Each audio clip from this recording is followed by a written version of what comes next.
So what's up? Magandang gabi sa inyong lahat mga kamamay. So once again, this is Mamay Love Advice. At nandito ulit ako upang mag-share sa inyo ng ilang mga love advices na maaari nyo pong magamit o kapulutan ng aral pagdating sa inyong buhay, pag-ibig. So at this moment of time mga kamamay, ang pag-uusapan natin is mga sign o mga bagay na ginagawa ng isang lalaki na nagpapakita ng malaking pag-ibig sa inyo. Sign na malaki ang gusto ng isang lalaki sa iyo. Ayan, so mga girls, ito na yung palatandaan na kapag nakita nyo, ibig sabihin, malaki yung gusto ng isang lalaki sa inyo. Baka mamaya, sabihin nyo na naman, hindi na naman nagsabi, hindi na naman ipinaramdam. So kaya ngayon mga kamamay, sinasabi ko sa inyo ang ilang mga signs para malaman mo na malaki ang gusto sa iyo ng isang lalaki. Okay? So, huwag natin masyadong patagalin. Kung napindot mo na naman yung subscribe button and notification bell, umpisahan na natin ang topic natin ngayong gabi. So, ano nga ba ang mga signs na malaki ang gusto sa'yo ng isang lalaki? So, number 1, lagi niyang sinasabi sa'yo ang nararamdaman niya. Okay? So, sa isang lalaki, mga kamamay, mga girls, kung ito palagi niyo po itong naririnig, okay, sinasabi sa inyo ng isang lalaki, lagi niya sinasabi na gusto kita, mahal kita, kailangan kita, ikaw lang ang gusto ko. Kapag kaganyan, masyado na po yung obvious. Lagi niya pong sinasabi yung pagmamahal niya para sa inyo. Lagi po niya sinasabi yung nararamdaman niya para sa inyo. Bakit? Kasi ang gusto nila, maramdaman mo. Kasi ang gusto nila, malaman mo. Baka kasi mamaya, sabihin niya, hindi siya nagkaroon ng pagkakataon na paalam sa iyo kung ano yung nararamdaman niya. Ganyan po ang isang lalaki kapag talagang mahal na mahal niya ang isang babae. Hindi na siya masyadong nahihiya. Okay, bulgar na to sa madaling sabi. Sinasabi niya talaga yung nararamdaman niya, yung pag-ibig niya para sa iyo. Minsan nga, okay, mga girls, minsan nga, medyo nakakaumay ng pakinggan Minsan nga, medyo nakakahiya ng pakinggan lalo pagka sinasabi ng isang lalaki sa harap ng maraming tao. Diba? Tapos ikaw, wala kang reaksyon. Well, okay lang yan. Normal lang yan. Pero sa isang lalaki, lagi niyang sinasabi yung nararamdaman niya sa'yo. It's either may tao man o wala, sinasabi niya palagi sa'yo. At ikaw, girl, depende na sa iyo kung paano mo ibabalik yung pagmamahal ng isang lalaki sa'yo. O depende na rin sa'yo kung may lihim ka rin pagmamahal sa kanya, depende na sa'yo yon. Basta, ang isang lalaki na malaki ang gusto sa'yo, lagi niyang sinasabi, lagi niyang pinaparamdam ang pag-ibig at pagmamahal niya sa isang tulad mo. Okay? So, number 2, masyado siyang obvious. Ito na nga yung sinasabi ko. Obvious na yung kanyang pagmamahal. Obvious na yung kanyang pag-ibig sa iyo. Lagi niya sinasabi, lagi kanyang inaalalayan, okay, nagiging gentleman palagi siya sa iyo, lagi kanyang sinasamahan, isang sabi mo lang sa kanya, sinasamahan ka na, minsan nga, di mo pa sinasabi, nagpipresenta na siya, so masyadong obvious yung kanyang love language para sa iyo. Kaya mapapansin mo kaagad talaga na malaki sa iyo ang kagustuhan ng isang lalaki kapag masyado ng obvious ang mga bagay-bagay na ginagawa niya para sa iyo. So number 3, nararamdaman mo na sobrang saya niya pag magkasama kayong dalawa. Ayan. So mapapansin mo, lagi kanyang pinapangiti, lagi kanyang pinapatawa at walang sandali na nakita mo siyang malungkot kapag kakasama mo siya. Halos all day long. Okay, kung magkakasama kayo buong maghapon, halos oras-oras lagi siyang nakangiti, lagi kanyang pinapatawa. Okay? Walang pagsidla ng kanyang nararamdamang saya sa tuwing kasama kanya.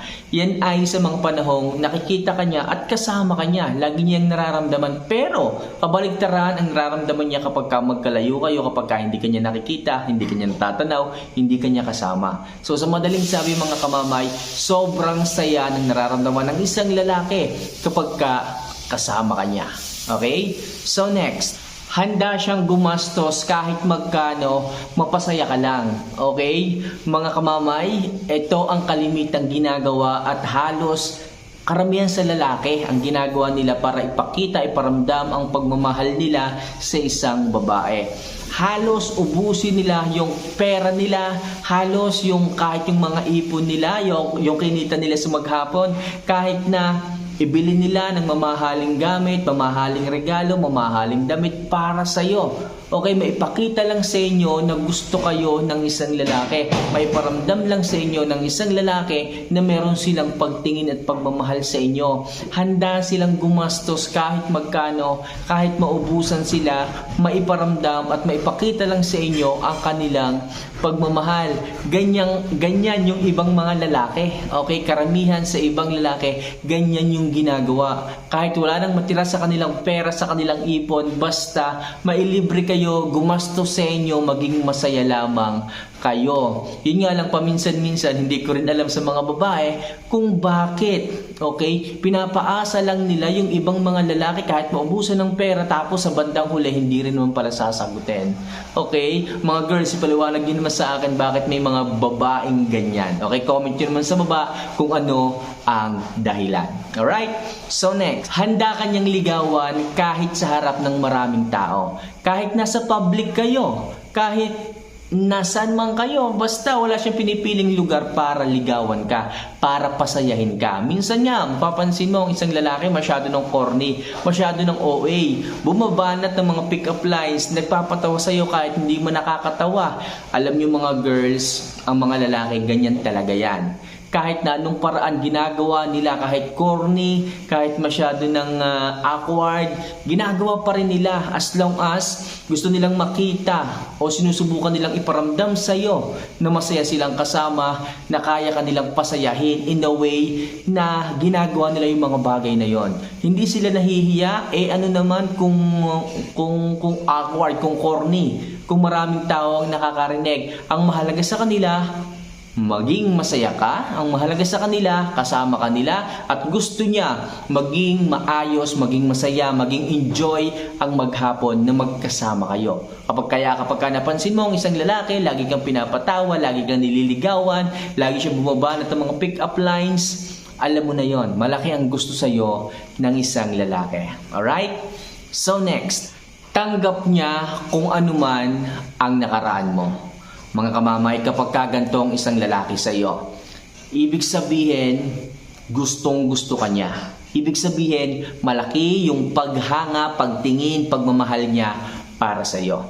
May mga babae kasi tayo dito na hindi natin sukat akalain na ganun pala ang kanyang pinagdaanan sa nakaraan. Mayroong mga masasalimuot na nakaraan, experiences na nangyari noon na tinatanggap pa rin ng isang lalaki. Kapag ganyan, bibihira yung mga lalaking ganyan, talagang lubos, wagas ang pag-ibig nito para sa inyo. Kapag katanggap niya kung ano man ang nakaraan mo.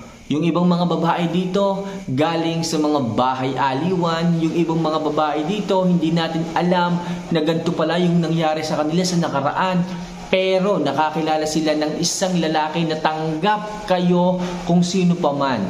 Walang explanation, basta tanggap ka niya. Kapag ganyan mga kamamay, tinatanggap niya kung ano man yung nakaraan mo, 100%. Talagang malaki yung pag-ibig sa'yo. Mahalin mo na yan, ingatan mo na yung lalaking ganyan. Mahal na mahal ka ng lalaking ganyan. Kaya yung mga lalaking ganyan, kapag nakilala ninyo, please, huwag niyo sasaktan, ingatan niyo po kasi bibihira yung lalaking kayang tanggapin kung ano man yung masalimuot mong nakaraan para lamang makasama ka ngayon at laanan ng kanyang pagmamahal. Okay? So next, lagi kanyang hinahandugan ng awit. Ayan. So kung kayo man is may mga kilalang lalaki na ganyan, umaawit sa inyo, nanghaharana sa inyo, talagang gusto kanya. Yung iba nga gumagawa pa ng sariling kanta para lamang sa inyo, para lamang alayan kayo, awitan kayo, at syempre para isorpresa kayo. Okay, kasi isipin mo kinukomposan ka ng kanta. Mahirap yan. Ako, kumakanta ako, naggitara ako, pero aminin ko sa sarili ko, nakagawa ako ng isang kanta na para sa isang babae, pero aminin ko, napakahirap niyan. Kaya kayong mga girls, kung kayo ay inaawitan ng isang lalaki, so symbolize, nangangahulugan lang yan na gusto kayo ng isang lalaki. So mga girls, pwede ko bang tanungin, ano ba ang kantang iniharana sa inyo ng isang lalaki noon? So i-drop nyo lang yan sa comment section. Tingnan natin kung ano ba o pare-parehas ba ang mga kantang inawit sa inyo ng mga nanligaw sa inyo noon. So baba nyo na, ilagay nyo lang sa comment section para makita natin. Alright? So next, binabakuran ka niya. Mga kamamay, kalimitan sa mga lalaki ganito eh. Hindi pa nga kayo, hindi mo pa nga sinasagot pero binabakuran ka na. Nagsiselos ka agad kapag ka may lalaki ka kinakausap. Nagsiselos ka kaagad kapag ka may nanliligaw sa iyong bago. Okay? So kapag ka may mga lalaking nagbabakod agad sa inyo, na mararamdaman nyo naman mga girls yan eh. Mararamdaman. Nagsiselos ka agad yung mga yan. Tatanungin agad kayo ng mga yan, sino yun? Sino siya?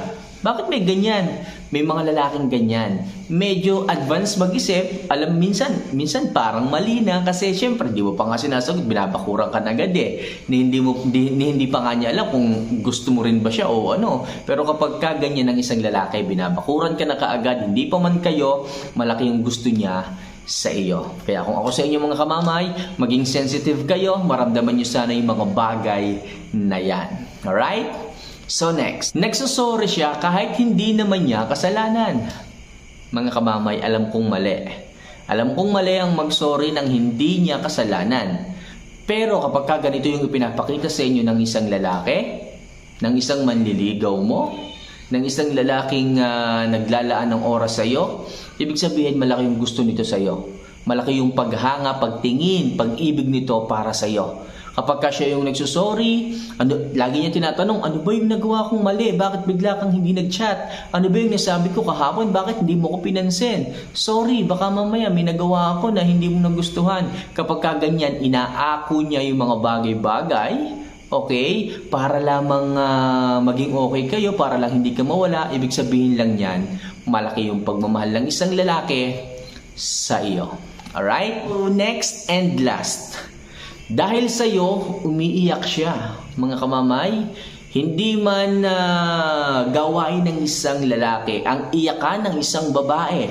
Pero kapag ka na-experience mo na lumuha, umiyak, tumulo ang luha ng isang lalaki dahil sa iyo, ibig sabihin, mayroon siyang malaking pagtingin, mayroon siyang malaking pagmamahal at pag-ibig sa iyo. Minsan lang tumulo ang luha ng isang lalaki sa isang babae. Pero kung aalayan ka ng luha at makikita mo na iiyakan ka ng isang lalaki, for sure, sobrang minahal ka nito.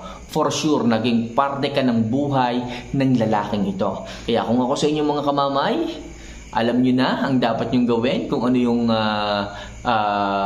nararamdaman ng isang lalaki kapag na-experience nyo ang lahat ng yan. Okay? So far, yan lang muna mga kamamay ang ilang mga bagay na maaari kong i-share sa inyo para malaman nyo na malaki ang pagmamahal at pagtingin sa inyo ng isang lalaki. Pero oras na malaman nyo ito mga kamamay, mga girls, sana huwag nyo pong samantalahin yung pagkakataon, okay, na ang isang lalaki ay inyong pahirapan. Okay, huwag niyo pahihirapan kung naliligaw man sila, i-challenge niyo lang ng konti pero huwag niyo man sosobrahan, di ba? So yun lang mga kamamay, if ever na nagustuhan niyo yung ganitong klase ng video and love advice, don't forget to click the subscribe button and notification bell para lagi po kayong maging updated sa lahat ng mga love advices na maaari kong i-share sa inyo. At kung kayo ay nakukulangan at nabitin pa sa mga love advices na ginawa ko, meron pa tayong isang channel, Home of Love Advice. Nag-upload din po ako dyan ng mga quality content na love advice gaya nito. So bisitahin niyo lang po yan at mag-subscribe kayo and make sure, okay, kayo po ay bibigyan ko ng mga tips na kagaya nito. Hanggang sa muli mga kamamay, see you for our next vlog. Paalam.